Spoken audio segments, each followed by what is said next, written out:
Westuhal, min friend, and welcome to another video.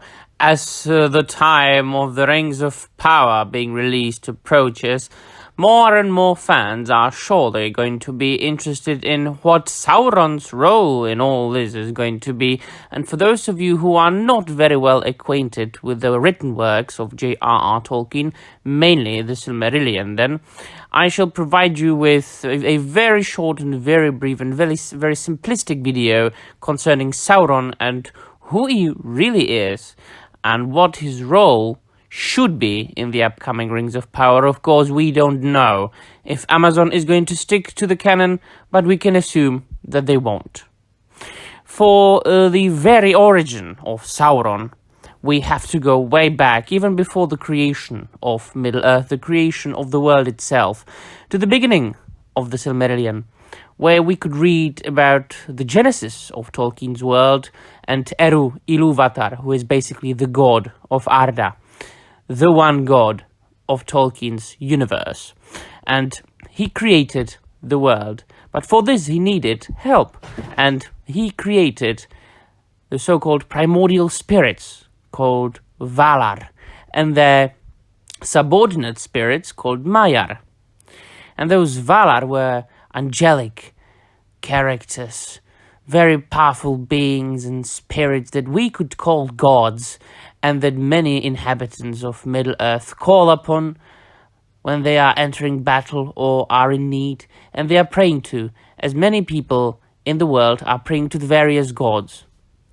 And the Maiar then, those subordinate gods, were only a little bit subordinate, and were, let's say, helpers to the Valar. And one of the Maiar, a singular is a Maiar, was of course the creature in question, Sauron, who was originally called Mairon, and was a subordinate spirit to the Vala Aule, the smith Vala. And of course, at the beginning, as everything created by Eru Ilúvatar, Sauron, or Mairon at the time, was God, or good and pure, and he was interested in good things.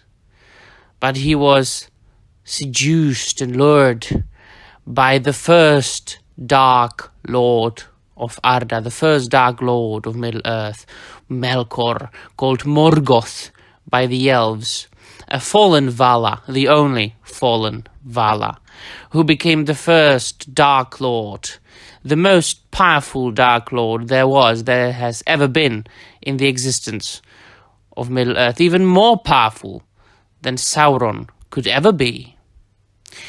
And he gathered awesome forces of spirits and awesome forces of creatures and monsters and Balrogs, and he allied them. And then they waged war against the Valar. But they were, of course, defeated by the allied forces of those high spirits of Valar and the Maiar, and the allied forces of elves, the children of Ilúvatar. And Morgoth was cast into shackles, into chains, and brought back to Valinor, which is where the Valar live. And he was being judged there, and then he was imprisoned out of the sphere of this world. Because Valar and Maiar can never truly and really die. They might lose their physical bodies, but their spirits will live forever, and that is why Morgoth had to be removed from this world if he couldn't be killed. And during the reign of Morgoth, Sauron was his highest chieftain, or Mairon at the time. And he was ruling over the fortress of Angband, which was Morgoth's fortress. And he did many vile and many dark things, such as the fact that he imprisoned, in one of the most popular stories from the Silmarillion, Beren the man. But he was, of course, saved by Luthien and by the dog Huan, who was allowed to speak 3 times in his life, and was a huge dog, a magical dog. And together, they saved Beren. And Sauron, because he was a Maya, he was able to change shapes and change forms, and he fought Huan in the form of a huge werewolf, but he was defeated. And the fortress where Beren was imprisoned was taken from Sauron, though he escaped in the form of a vampire, of a huge bat. Sauron was, of course, the name that was given to him by elves, and it meant abominable or abhorrent. It was some sort of a mockery of his original name. And then, of course, Morgoth was got rid of. And Sauron first feigned that he was sorry, that he didn't really mean it, that he was snared and lured and seduced by Morgoth, but really he hid in Middle-earth. And he started building his own strength and his own power. And he moved to Mordor, where he started building Barad-dûr, the huge tower of his own, and started seducing and luring and twisting different nations and peoples of Middle-earth. He created the goblins, who are not really created, but he gathered massive armies of orcs and goblins and creatures, and the men of East, the Easterlings, and the men of the South, the Haradrim. And then, of course, he seduced the most noble, the noblest of all men that have ever lived in Middle-earth. Or, well, not in Middle-earth, but outside Middle-earth. The Númenóreans from the island of Númenor, in between Middle-earth and Valinor. And those were the race of men, the race of humans that Aragorn, for example, is descended from. Elendil and Isildur. Those men, high humans, almost superhuman, supermen.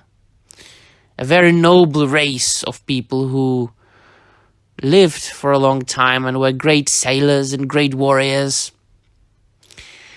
And their last king, Ar-Pharazôn, wanted to rule over Middle-earth and wanted to defeat Sauron, so he went to Middle-earth and he called upon Sauron to come out of his keep and to come out of his land.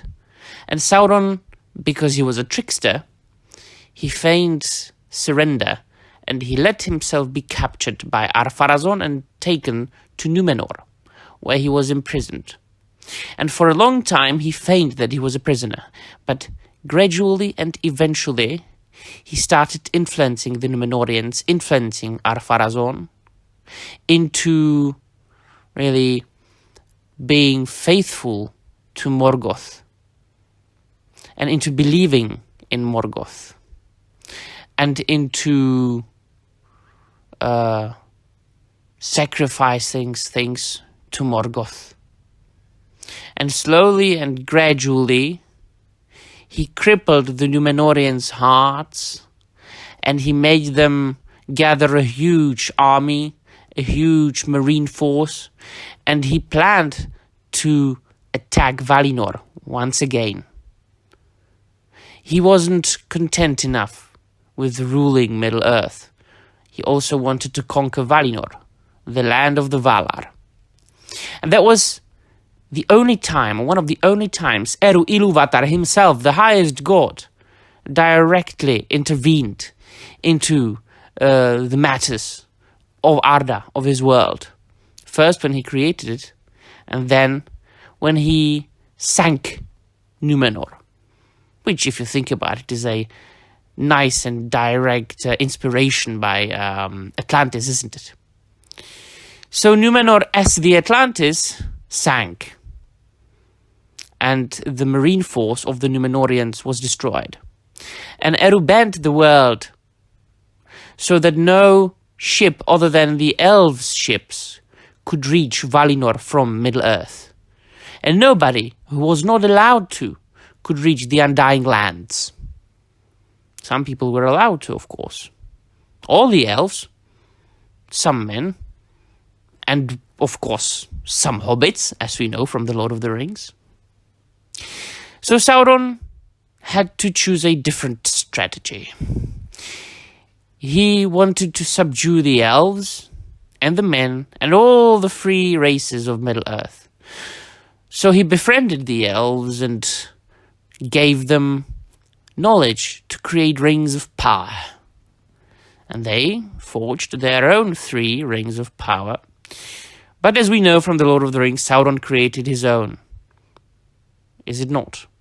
Ashnask durbatul, kashnask gibatul, ashnask thrakatulu, kak burzumishi krimpatul. 1 ring to rule them all, 1 ring to find them, 1 ring to bring them all, and in the darkness bind them. But the elves felt that Sauron created his own ring, and they removed them from their fingers and hid them from Sauron, and that enraged Sauron, because this meant that they could not be enslaved, because they were too strong, they were too mighty and powerful. The dwarfs couldn't be enslaved either, because they were too very resilient, and their rings were either taken back or they were lost. But the 9 rings that were given to men, we all know what happened to them, because men are weak. Humans are weak. And they were easily ensnared, they were easily subdued, and they became the Nazgul, the ring wraiths. And then, of course, the rest we know. The surviving Númenóreans, the good Númenóreans who did not praise Morgoth, they established the kingdoms of Gondor and Arnor. They were Elendil and his descendants, Isildur.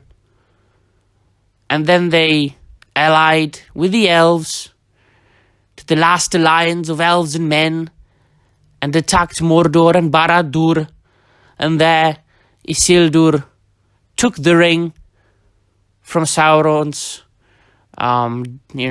removed finger, and the rest we know, of course. So, what could we see in the Rings of Power? The official description of the show goes that it is about the forging of the rings. So, and it, of course, should be set in the second age of Middle-earth. So I suppose that it is going to start at about the times of the highest peak of Númenor. I think we're going to start with the Númenóreans.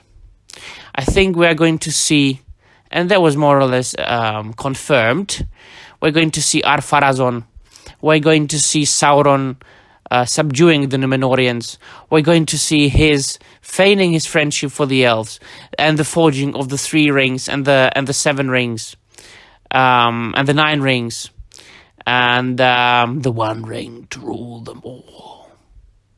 And that is it. That's the role that Sauron should have in the Rings of Power. But of course, once again, Amazon, they have, for multiple times, proved already that by their confirmed news that they're going to break the canon and not stick to Tolkien's legacy, not stick to the original material, to the source material, so we will, of course, know when we see the show. And let me know in the comments down below what you think, what your theories are, and if you're looking forward to the Rings of Power TV show, which I am most certainly not.